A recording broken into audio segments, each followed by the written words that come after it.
We get going? Yeah, let's get started. So I'm going to share a quick video with y'all, sort of giving like a background as to discussions around reparations and where those discussions are now. And then we can sort of go from there. But I suppose we should introduce ourselves to anyone who's new. My name is Ann Lewis. I go by she, her pronouns. I'm based in Detroit. I'm an activist artist. And yeah, I'm just stoked to be doing these talks with Kate and Jesse and Eden, who's unfortunately not with us tonight. But yeah, we've been hosting these for the last 2.5 months. And yeah, we just felt like it was an important thing to do. Jesse, Kate? Whomever. Hey, my name is Kate DeCiccio. I am based in Oakland. I go by she, her pronouns, and I'm an artist, educator, and cultural organizer. I'm Jesse Hazelip. I am actually in the process of figuring out what pronouns I want.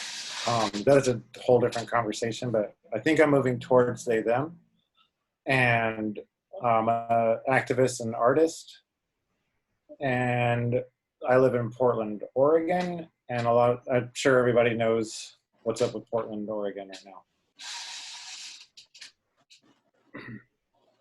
Thanks, guys. Okay, I'm gonna share my screen.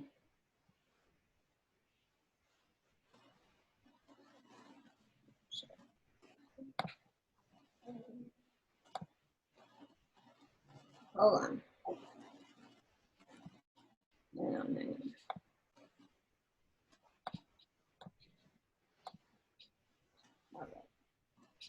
Time, I think in the history of the Congress, there was actually a hearing that was held on H.R. 40 and the concept of reparations, which essentially would allow for, a bipartisan commission to really study the question of the journey that African Americans have been on in this country, from slavery through Jim Crow, institutional racism, the legacy of it, and to figure out how America can come together behind the solution and what that would look like.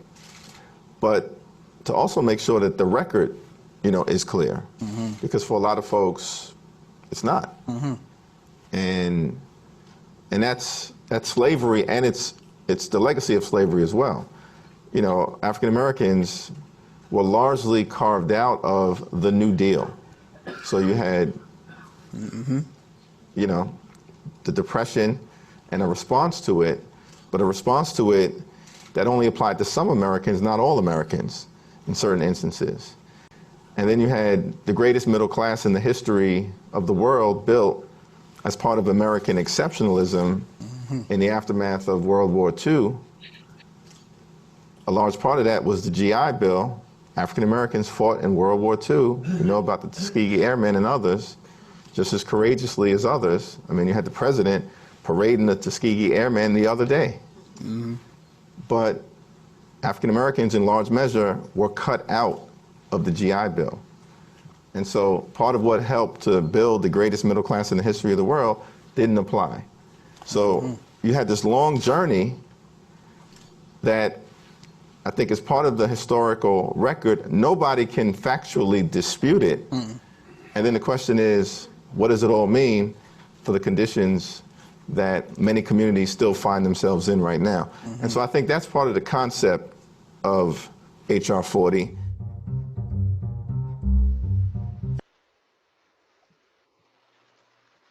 So those of you who aren't familiar with H.R. 40, it was a bill that was introduced in the House by House Representative John Conyers, who was actually my representative before Rashida Tlaib.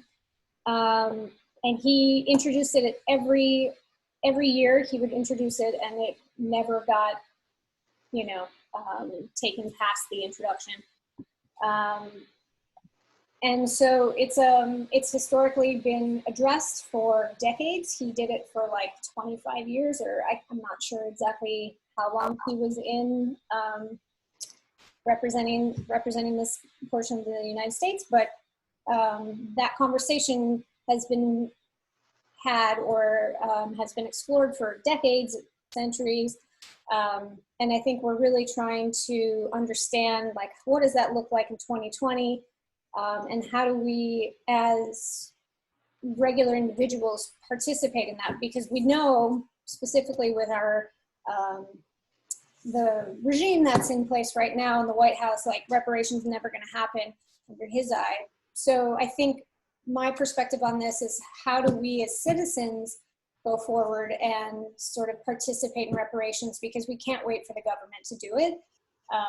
And so we kind of wanted to open up the conversation and discuss sort of creative ideas and ways around how we can all participate as citizens in the ideas of reparations. I don't know if Jesse or Kate have any, you know, further conversations you want to have on you know, on the idea and the conversation about it.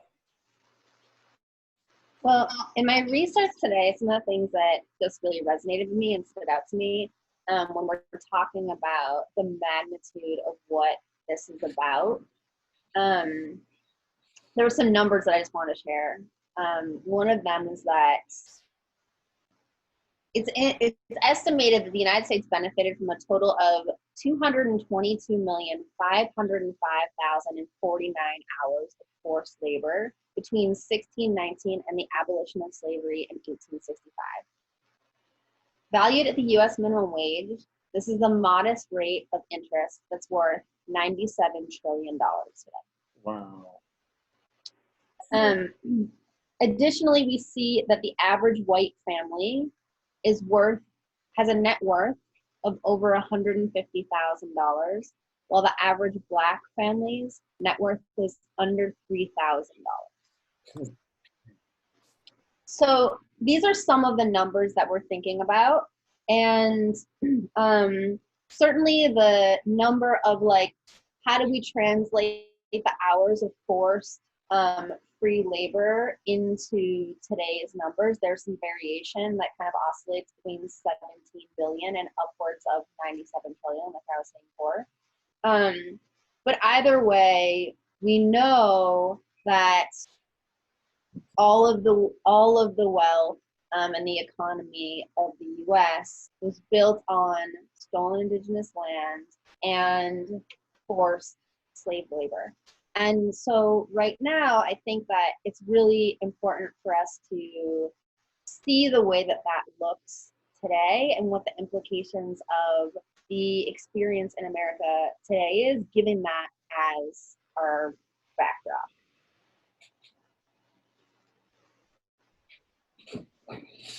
Yeah. Go ahead, Jess.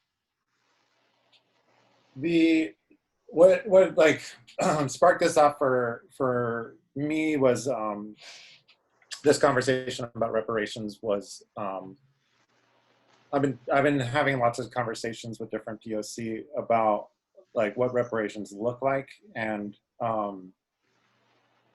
what I've come to the conclusion is that, like, it seems that every white person is waiting for some other entity to start or kick off reparations for them. And like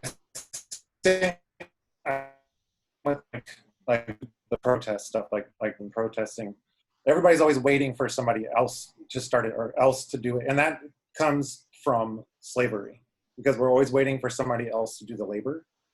And so if we constantly wait for reparations to start by somebody else's order, then reparations will never happen. And what I'm trying to encourage people to do is think about how you can actively give labor to a community and kick off your own sort of reparations, like personally, individually, and then we can build out from there. So figure out some kind of labor you can do to help, to give, to donate, to volunteer, or just within your own community. And I do that, like, with whatever I can. I'll donate artwork to raise money for Black causes. I'll just donate time. donate to like tattoos. Like I just do whatever I can within my privilege, my platform, to be able to give space and give labor, and to just be like, you know what, I'm not going to wait around for somebody else to start reparations when I can do it within my own thing. And then we can build up from there. We can start pushing to the forward of the conversation whenever it becomes election time. You know, I think that like mass incarceration was like talked about a lot during the 2016 like primaries. We were finally talking about mass incarceration, but that's kind of gotten swept under the rug again, because now we're just dealing with fascists, and we're all terrified of fascism. But mass incarceration is, it's, when we talk about reparations, it's talking about paying back for forced labor, but we're still using forced labor within prisons. So like the first step towards reparations is ending mass incarceration, in my view. Right, and I think that, you know, you bring up this idea of that the way that prison is related to slavery, and that so often right now people think that reparations is just about it's just about restitution for slavery, and we really need to understand that from slavery all the way until now, particularly in the moment between the 1930s and the 1980s, there's been institutional policies that disadvantage Black, Indigenous, people of color, and have operated to, you know, steal from people and their capacity to build wealth and ownership in many, many ways. The video that Anne showed talked all about, you know, the New Deal, and which led into the time of urban renewal. And when Allie was on, she talked a lot about like how what we know about the way that people maintain and generate wealth through generations has largely been through real estate and housing. And after the Depression, you know, there was this push for home ownership, but there was an unwillingness of the banks because of redlining to give people loans to be able to buy houses in Black neighborhoods. So there was this like entire divestment in areas where Black people actually owned things. It was really hard for people to buy there where they could afford. And then there was national policies called urban renewal that were sold to the community as though that they were trying to like rejuvenate our cities. But instead what happened is that people were displaced from areas where they actually housed things, were pushed into public housing, and promised that they would be able to be relocated to their community, or relocated to other areas where they actually own things, and that never happened. And if you want to think about like, okay, so like what does it look like? What are areas for me to kind of like hunt toward, you know, who deserves reparations, or what are the policies in my community that disproportionately disadvantage specifically Black communities? Look at the way that your city was developed and how the highways were built. Where were the highways built? Who lived in the communities where the government used eminent domain to displace people out of areas where they own things, and then never gave them property or anything worth what they owned back? So, you know, I think that one of the things that I think is worth really thinking about as we're trying to kind of like center, you know, how do these things exist right now in our cities? Study the way that your city was developed. Look at which communities were redlined, and how your city used New Deal money to invest in development, and who was impacted by that development and given opportunity versus who was impacted by that development and largely had the things that they own seized from them. Like, this isn't just about, oh, that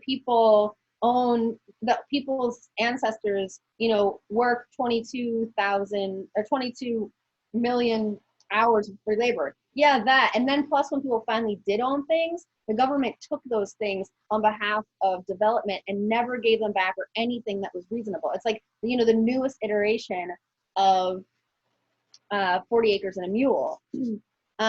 And then on top of that, then we see the way the prison industrial system has operated to disenfranchise people further. The war on drugs. Exactly. Yeah, and the war on drugs is another way to just steal back property, but under the guise of like, oh, well, this car was used in a drug deal, so we're going to take it and then we're going to auction it. And they have complete, I have a child yelling at me. The battle pass is ending on August 26th. Okay. Sorry. No, the season's ending. I'm in the middle of a webinar. I know. Sorry. I am a parent, apparently. I'm raising a little anti-fascist feminist. I think to your point too, Jesse, not only like the war on drugs and redlining, but also we have to look at how our education system is structured based on property tax and property value. And if you're living in a neighborhood or a district, which obviously the lines are drawn specifically for these reasons, if you're in a district that is considered low income, your schools are going to suck and your kids are going to get shitty education. And that will perpetuate these, like the class schism and the wealth schism and the education gaps, right? And this is done intentionally. We all know this. But I think it's also like, and when we're discussing reparations, we need to be presenting, new ideas of ways to participate in rectifying all of these things. And I think, creatively speaking, like there are so many interesting ways that people can use their individual skills to sort of support their communities and sort of, work as like one element of shifting these like massive disparities. And I think we all have gifts, we all have skills that we can put towards these things. And I think oftentimes people are just like, oh, well, I went to a protest, I donated money, but we're not, necessarily shifting things fast enough through those means. And I think also when you integrate communities and you start showing up for people, you're building bridges across those freeways, right, that have been intentionally placed there to separate you from folks who are, in these neighborhoods that have been, for all intents and purposes, fucked for years, decades, generations. And so like really being the human bridge that can, work to connect these relationships in these neighborhoods is, I think, to your point, mass incarceration is something that absolutely needs to be destroyed. But I think in unison with that, we have to start also like building relationships with communities that have just been isolated for so long. Yeah. Yeah, and I think there's lots of really good opportunity for people to think outside of the box of the way that they do that. I'm going to share a little bit about land trusts later, but I also want to, kind of get us back to like really concrete ideas about wealth displacement and a lot of the institutional things that remain in place that we know that disadvantage people. So, some of the things that we know that Black families with exceptional credit and, high rates of income get mortgage rates that are worse than white people who arrive with debt and lower salaries. So any way that we can participate in dismantling this system, but also, using our presence to like, what is it? Are you a person who understands the way real estate works? Are you a mortgage broker who's interested in disrupting these models? Are you a person who could work to support, to advocate for people to get fair loans? Are you on city council and never really thought about the racial implications of like where they put the train or where they put the highway? Are you a person who has a hand in real estate in your community, and if you thought creatively with other white people about what it looks like to like begin to have reparations in your community, how can you begin to advocate in your city council so that the way development works, a segment of, you know, X number of houses that get built have to go to low-income disenfranchised families, not from a place of like, oh, we're giving people something, but that where, you know, we're paying a humongous debt. And, you know, all the ways that we can invent, I mean, as much as, yes, you want to operate outside a system of capitalism, but also, you know, it is really important that we're thinking about how to disrupt the way ownership disadvantages people intergenerationally. For people who own stuff and own land, there's this work also includes stuff around indigenous land. You know, we are all living on stolen indigenous land. And, you know, do you have a relationship with the indigenous community where you live? What are their asks regarding land and reparations with land? There's really interesting work happening all over the country with, you know, land trusts where people can donate land or change the way that, you know, a lot of indigenous communities don't operate from the sense of like ownership, but it's more about stewardship of land. You know, what does it look like for us to shift our sense of whose land it is to public land, recreating space where indigenous people steward the land. So I'm going to share some resources related to that stuff. I love that. To that point too, I know of a few people who actually pay rent every month to indigenous communities in the locations where they are. So it's just a monthly donation that goes to them. You know, it's something whatever people can afford, but it's just a constant acknowledgement of that stolen land. And I think that's a really, you know, again, it's a money thing, but it's also, you know, it's whatever you can donate. And I think that also helps you understand what tribes are there and how their communities work. And you end up, again, like building those connections, whether it's, you know, just giving money, but like eventually maybe you check out, you know, an event that they're hosting post-COVID or something on Zoom or whatever. But it, you know, again, it starts you thinking about how you can participate and support communities in ways that aren't just like mental segregation, because I think honestly it ends up being so significant of a force that we just don't think about things because they're not presented to us because we've been segregated for so long by design. So, you know, again, using your tools and your means to sort of connect yourself to these communities, I think is helpful, but also you know, specifically to indigenous communities. Paying rent, I think, is a great idea. Yeah. Yeah, and I've known of several businesses, especially businesses that do work around housing or policy, consulting, stuff like that, that built into their business model is money that goes towards the land, the indigenous group whose land it is that they operate on. Yeah, and if you haven't been to a powwow, you should definitely look up one in like the surrounding tribe, because they have them. I mean, it varies like wherever, but they're open for all people to attend, and it really helps boost the economy. And powwows are beautiful and amazing, and everybody should go to every powwow that they can. It's a really good, easy way to go see some indigenous culture and then to help support that, like their economy.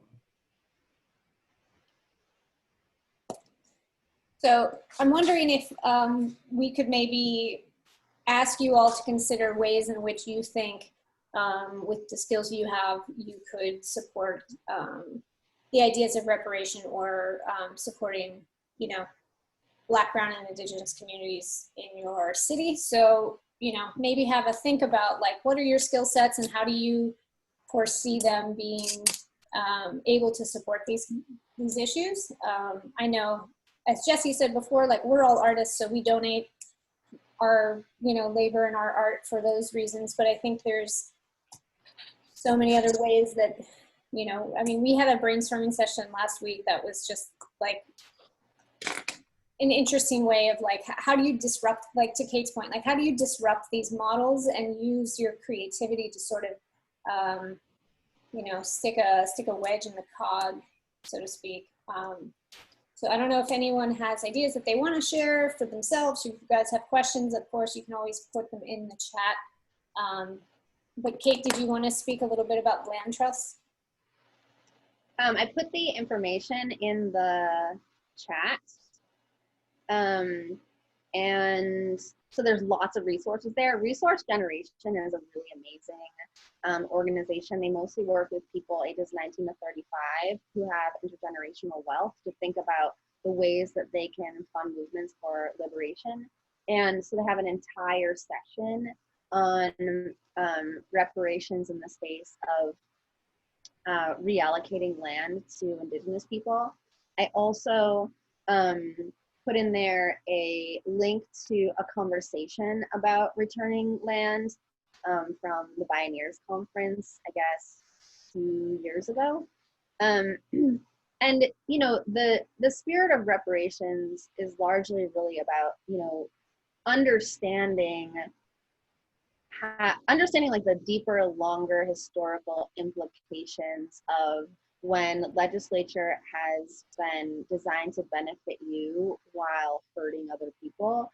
And in relationship to ownership, I think it's also a really important like investigation for us all to do in thinking about the ways that we've had access to land or had access to ownership, where it's not only the land itself, but also like that land has generated wealth. So for example, I come from a family in Massachusetts.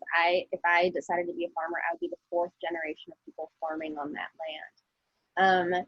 The scope of the land that my family farms on is only made possible by the fact that, you know, my great grandfather, he was able to buy land, work for a while, then my grandfather inherited some of that land, then he was able to buy more land, and the land itself, the family has made money off of by growing and selling things out of that land. And so there's also something about, you know, there's many people, many white farmers, tobacco farmers, so many people in the US, white people, who've been able to use the land to amass serious wealth. And, you know, I think all of us should be thinking about whose land is this really, and what does it look like for us to take into consideration the stability that's been allotted to our intergenerational families on land that, you know, for sure the ancestors of the people who this land belong to, they exist in our communities. And, you know, I think it would be really healthy for all of us to reconsider what it means to be in relationship with the land outside of an industrial framework, as well as what it looks like to be in relationship with the people who the land was stolen with, who could also really help all of us to reorient ourselves to have a relationship with the land that's a more fulfilling and integrated and spiritual relationship that's not just about land exploitation. It's not just about growing singular crops. It's not just about you know, growing something like tobacco. My family's not tobacco farmers, they're just nurserymen and permaculture nerds. But, you know, but for sure, you know, a large part of the stability of the part of like the intergenerational stability that I come from is related to the fact that I come from landowning white farmers. So there's room for this to be about money and wealth, but it's also, there's room for us to learn in ways that are also deeply relational and get us much closer to the truth of our history. Yeah, and to that point too, I mean, I think it's important to note that, you know, when slavery ended and Black families started, you know, being able to buy their own land, very frequently that was ripped out from underneath them after they had built a successful farming business. So, you know, the municipalities would come in and say, oh, no, you don't own that land. You owe taxes on this land. That would come out of nowhere. And oftentimes those folks, you know, never received an education, and farming was all that they knew. And so they weren't able to, you know, hire a lawyer. They weren't able to fight these things that, you know, these issues in court. And so they often would lose, you know, their family's land and their property. And so that just gets yanked out from underneath them. And if you start thinking too about how that happens in eminent domain in cities, it's the same thing, right? It's like, oh, the city just takes it from you and you have zero say because they want to build a highway right over your yard or your house or your, you know, your whole neighborhood. And so these are just systematic ways in which, you know, the power just continues to be drawn from these communities. And so, you know, whether or not they're farming or they have a house in Chicago, or, you know, there's just so many ways in which, systemically speaking, that still happens today. And we're just, you know, watching it happen. You know, there's no recourse for this. I mean, the Fair Housing Act is like more or less been gutted, which was part of the Civil Rights Act. And you know, nobody's fixing that. And so the discrimination can continue. And I think if you think about our most recent history with subprime mortgage loans, a majority of the people who had subprime mortgage loans, if you're talking about per capita of race, were Black and brown people. And, you know, I mean, we all know what happened in 2007 and 8, right? So many people's houses got ripped from underneath them. And then you go into rental markets in major cities and you watch those skyrocket, and like the unhoused population has just ballooned in so many major cities because of these significant ways in which to, you know, pull people's security and safety out from underneath them because of our capitalist system, which obviously doesn't equate for the lack of, you know, building of wealth, education, and all of these other things that white folks kind of take for granted or are just kind of given because of our skin color. And I think, you know, there's, this is going to continue to happen until we start discussing gentrification, until we start discussing, you know, these subprime mortgage loans. And, you know, I don't know if you guys are super aware of what's happening in the housing market right now. It's on fire because people are moving all over because of Corona. But these mortgage rates, again, are starting to get into this really tricky range, and they're being deregulated. And, you know, it's going to be a really tricky circumstance in a few years with the housing market. And I won't be surprised if what happened in 2008, there's another edition of that. Right, yeah. I know that you put the Ta-Nehisi Coates, A Case for Reparations, in the chat, and he does a really good job at showing, you know, how the people who received the most predatory mortgage loans in the last housing crash were Black and brown people. Like Wells Fargo had an explicit policy of preying on Black families. And go ahead. Wells Fargo? Yeah, Wells Fargo did it through churches, and they thought if they convinced the pastors that pastors had enough like sway in the community that people would trust them, and they were specifically predatory to those communities. Please go ahead. Right. And we still see that, you know, there's a part of 1619 that tells a story about this. Reveal did a really good profile on this, on the ways that loans are. So like I said, I come from farmers. And so, you know, the way farming works is that you have to take out a huge loan every single year because you have to grow things before you can sell things, and you have to invest in seeds or in pigs or whatever it is that you're growing. You need to buy your stuff, grow it, and then sell it. So it's a season where the actual time where money's coming in is really short. Well, if you start following the narratives of so many Black farmers in the South, what happened is that they will get linked up with racist loan officers.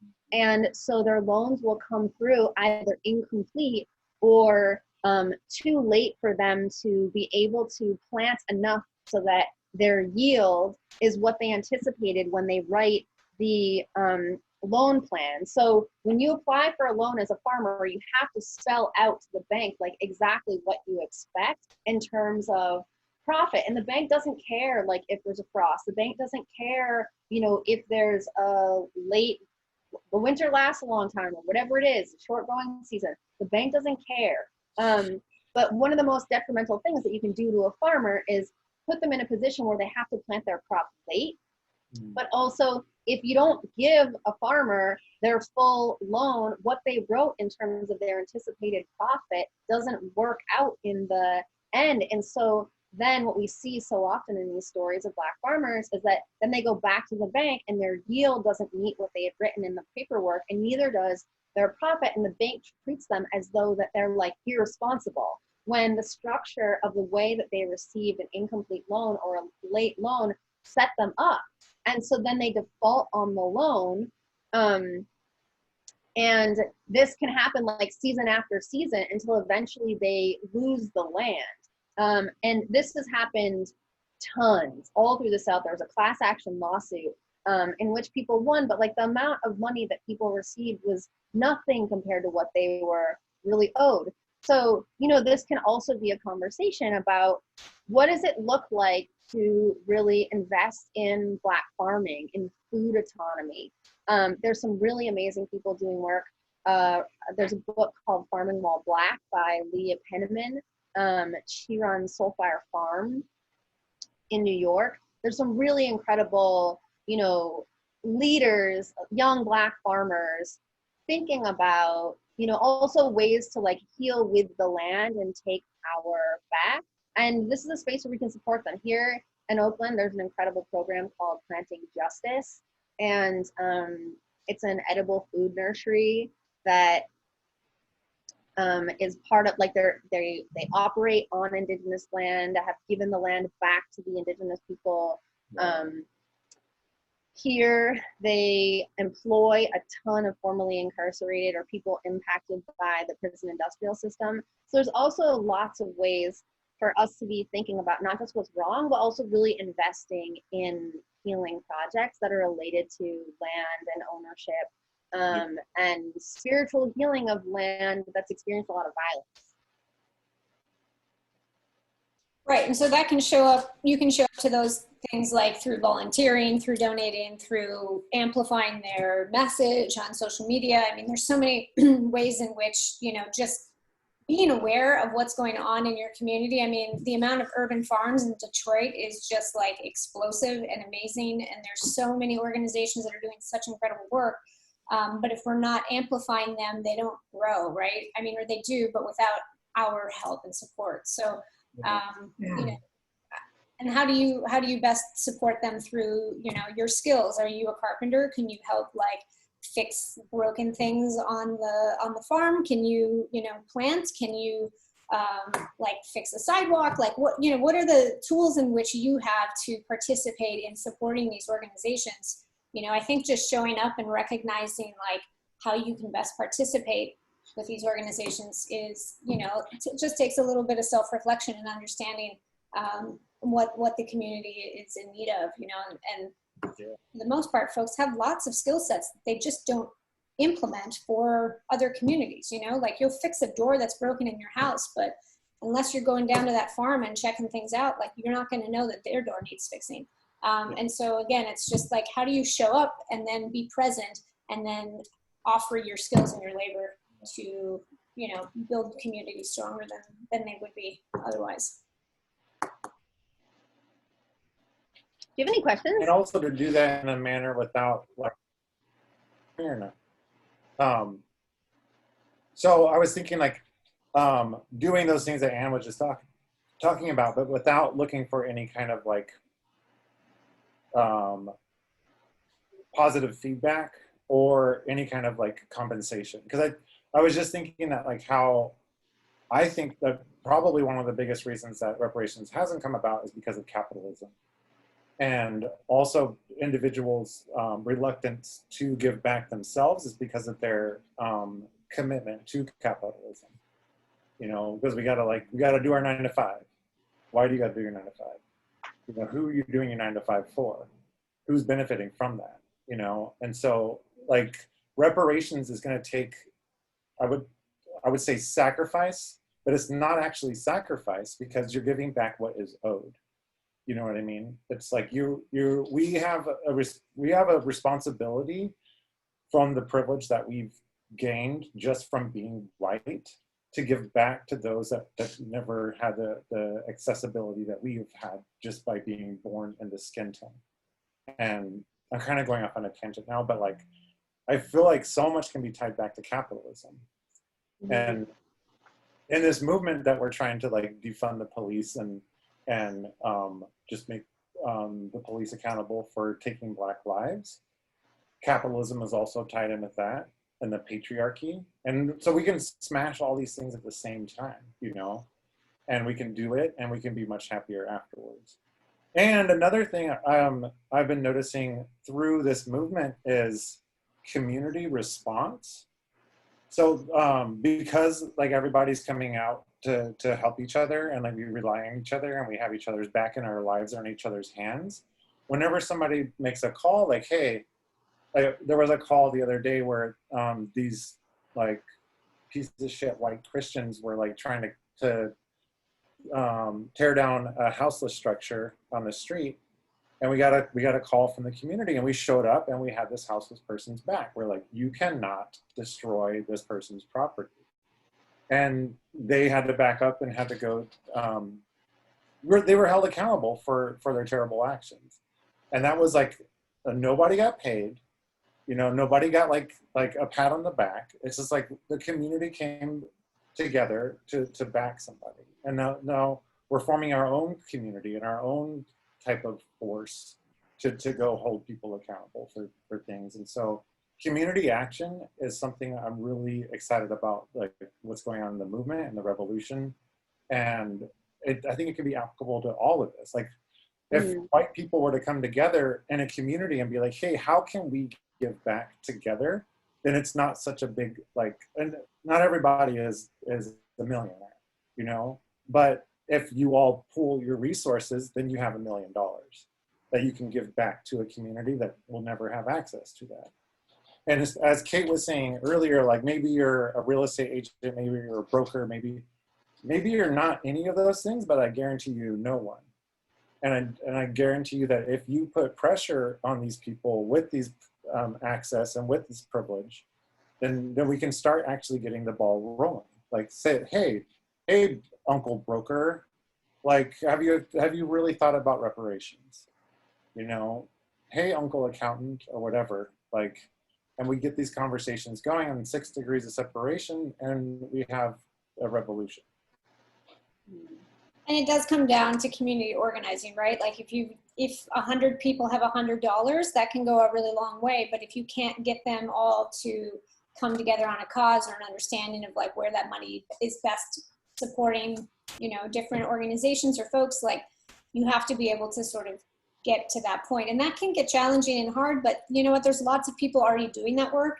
And it's also really important to recognize the Black, Indigenous, and people of color leadership that's already asking for these things. And, you know, if it's like something like, hey, like ask 5 of your friends to chip in $50 for something that's really important, like that's, you know, $250 that organization didn't have, you know. And again, it's not about like, you know, getting a pat on the back. It's more about just like, how can you best show up for communities that you maybe haven't before, or you're not sure how to. So, you know, doing the research and understanding, like, what are you passionate about and what folks in your community are in need of support through the, you know, with those passions. And then, you know, again, just ask a couple, you'd be surprised at how many people like will go to a protest with you if you ask them.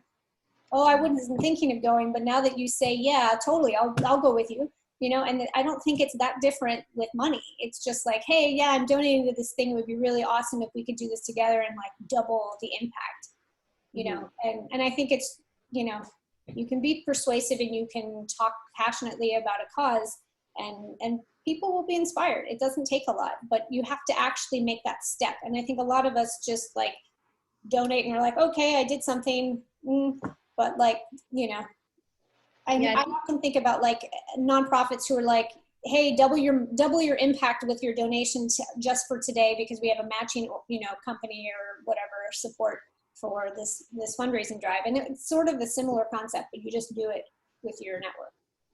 Right. You brought up a couple things that I think are really important. One of them is about, like, you know, following the lead of what people are actually asking for. I think there's an inherent arrogance in our whiteness to think like we know what people need, or we know what people should want, or that like we get to give on our terms. And that's not what this is about. You know, I recently saw a friend post from local Black Lives Matter, and it was like, you know, I don't need to be spending my time telling people about like exactly what we're spending the money on if you're donating, because we don't want your money if like that's how you're going to like micromanage us. And so you know, that we need to be giving on the terms of the people who are owed, not on our terms. There's this real listening component. And then the other piece that I just want to lift up that's related to some of the things that Jesse said is around also kind of like assessing what your resources are, and not just the piece about like, oh, could someone use this thing that's mine? Or someone, oh, could I share like some, but to like really think about what it looks like to shift our relationship with like the rights that we deserve allotted by through ownership. And that's such an inherently white capitalist thing. We see it all throughout our cities where, you know, property owners feel as though they have this like so much larger right to exist in the world because they own things. And I think that when it comes to property and the way that property gets used, our sense of rights in the world, it's really mutated by our belief system around that, like owning something, which the idea of ownership as a concept is a colonist idea anyways. No indigenous people here before believed in the idea like that humans could own land. It's why there's so many misunderstandings, because so many native groups thought like, oh, okay, you're just like, we're paying each other to like share the land, and they would hunt on the land and white people would freak out. But the idea of like that just by owning something, then like you have so much like rights, and then where our ability to be owners comes from. I think, you know, there's like the nitty-gritty logistical part of this, but there's also like a conceptual spiritual part that's rooted in like, who the F do we think we are, and where do we think we came from? And I think that the more opportunity that we can be really honest with ourselves about like where our access to a mortgage came from, where the land that we have access to, how we got it, and what does it look like for us to share it in ways that could really support, you know, other people. Or, you know, you have a bunch of land, you know, you don't, lots of people, I feel like there's lots of people with lots of land and they don't necessarily need all of it, or they could definitely be thinking outside of the box about how other people who don't have the ability to own things could be sharing it with them. Yeah. Okay. So I think if anybody's got any questions, feel free to throw them in. We're going to wrap up here quickly, but I do want to gauge everyone's interest in potentially doing breakout sessions next week. So the idea is we talk about a topic for like 45 minutes, and like the last 15 minutes of the hour, folks get broken up into groups where we each have, we're part of that group, so we can help guide dialogue. I do know that some folks weren't around 2 weeks ago because we had changed the format for that week. And I just wanted to gauge if folks would be interested in doing breakout sessions, and if so, just let us know in the chat one way or the other. That way we can sort of get an understanding of whether or not that would be something that you all think is beneficial.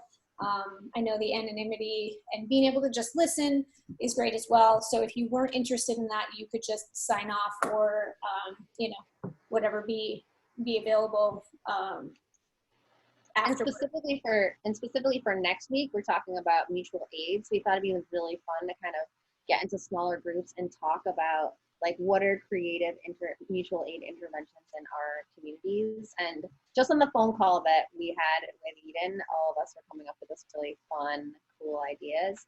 We thought it'd be cool to do in conversation with you all. And yeah, and I hope I get paired with people that know more about that than me, because I'm going to be learning a lot next week on mutual aid. Oh, and I wanted to share, there's a group of my comrades here that are they're doing a fundraiser to go to the March on Washington. And I wanted to share their GoFundMe. These are all really amazing. I know more than half of this group, and they're all really amazing, hardcore BIPOC comrades that we're trying to get them to Washington so they can go be a part of that march. So if you could give to that, I would really appreciate it. And I hope that's okay with both of you for me to share that. Because I can vouch for it, and I can vouch for these amazing folks. Awesome. Okay, thanks to the folks who responded. It sounds like there's definitely some interest in that. So again, it would just be sort of more like a creative brainstorming session. It's nothing like you need to like show up with ideas. Although Kate, I know you did say you wanted to offer some active homework for this week. Oh, the homework that I was going to offer is for people to research the history of the highways that go through where they live, and who was displaced and where those people had to go, as kind of like a beginning investigation for you to probably be able to identify, you know, who in your community should be receiving reparations, or, you know, who the city should be thinking about how to give access to owning houses that were probably stolen from their ancestors and not returned. Can I put a sub homework on that? Do it. And while you're doing that, find out what tribe's land you're occupying. And then through that, find out where those reses are. And then you can find a powwow or some way to give back to those communities. Because I think that we should all be very aware of exactly which indigenous tribes' land we're occupying. And because the land needs a lot of healing. And I really feel that in Oregon. I think there's some real dark sadness in the land here. And we all got to figure out how to heal this land thoroughly. Yeah. Jesse, what land are you on? What's that? Whose land are you on? Nut or Multnomah. I have to figure out. So so I can't talk about it on here. Never mind. I have an idea. We'll talk about it. Jesse's part of an underground land reparation project. Yeah. I'm on Ohlone lands. I was born on Nipmuc land. Yeah. So Chinook was like real big, and there's so much fucked history in Oregon, especially around Portland. I won't go into it now, obviously, but like, yeah, I'll talk to you all about my ideas later. It's on some art shit, but Good. Okay. Well, I think, you know, we can leave it there. But yeah, I think there's some good active homework that we can all sort of participate in. And if we're, you know, if folks are into the breakout sessions for next week, I think that can actually be a lot of fun. And a good way to sort of break up what we've been doing. And, you know, I feel like there's great ways that we can, you know, just having it be a one-way dialogue with us talking all the time. I think we could have, you know, a far more generative conversation that's going to lead to better ideas and better ways to move forward and better ways to like perpetuate the anti-racism work that we're talking about here if there are more voices. So community. So yeah, with that, unless there's any other questions, we'll see you guys or see you all next week, and looking forward to it. encourage your friends to attend this next week. Yeah, please share this with your community. We're always down for more folks, and we would love to have bigger breakout sessions so we can, expand these conversations further. So, Awesome. Thanks for showing up. Love you all. Hi, thank you for everything. bye.